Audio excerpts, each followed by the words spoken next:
Es un tema, parece sencillo, pero es sumamente escabroso, habida cuenta que en los últimos años se ha comprobado, por decirlo de alguna manera, una poca tendencia a que los poetas busquen la poesía tradicional.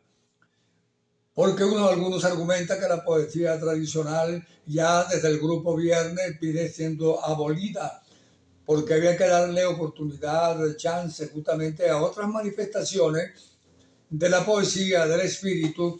Nada de eso está pensando únicamente en la plasmación de la belleza o en la divulgación de todas las cosas que tengan que ver con la rima, que tengan que ver con el mar, que tenga que ver con la luna, porque era precisamente el gran motivo que los poetas, el amor sobre todo, escogían para la manifestación de la poesía tradicional. Sin embargo, yo siempre he insistido en la poesía tradicional. En las ponencias que me han correspondido durante mucho tiempo y de manera muy especial en el encuentro o los encuentros de literatura, yo he abordado la poesía tradicional.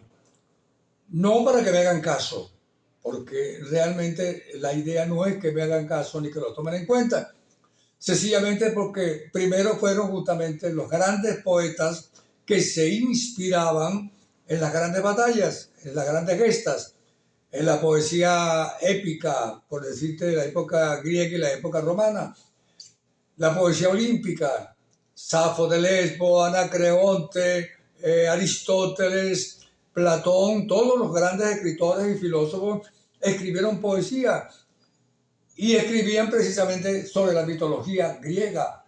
Se dirigían a Minerva, se dirigían a Júpiter, a Zeus y a todos los grandes dioses de las diferentes manifestaciones. Las parcas, sobre todo, que eran justamente las parcas de la belleza, la parca Cloto, Láquesis, que eran realmente dirigidas a la historia y dirigidas a la poesía. De manera tal que hablar de la poesía tradicional no es simplemente adentrarnos a lo que representa lo tradicional. Cuando hablamos de tradicional, no estamos hablando de las manifestaciones de la danza, las manifestaciones del baile, las manifestaciones del San Juan Bautista, de las creencias que todavía existen y siguen manteniéndose en cada una de las zonas de nuestro país, sino que la poesía tradicional es aquella que conserva realmente esa nomenclatura importante que todo poeta debe conservar y debe llevar justamente para escribir poesía. Hoy hablar del soneto cuesta conseguir precisamente a alguien de que diga y que hable o que recite algo digamos, del soneto, que es un soneto alejandrino. Pero, ¿cuáles son las manifestaciones importantes de esa poesía tradicional? Hablar, por ejemplo, de la metáfora es bastante difícil también.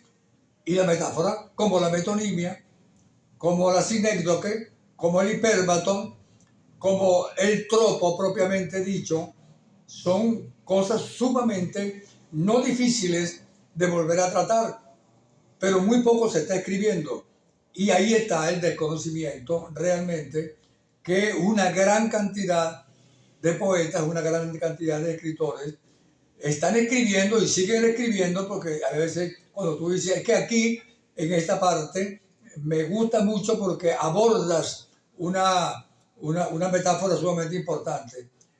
Resulta que este escritor o este poeta no sabe que ahí había esa metáfora. Y él elaboró una metáfora al escribir, por ejemplo, esas perlas que tú tienes dentro de tus dientes, esas perlas de tu boca. ¿Cuáles son las perlas de tu boca? La dentadura.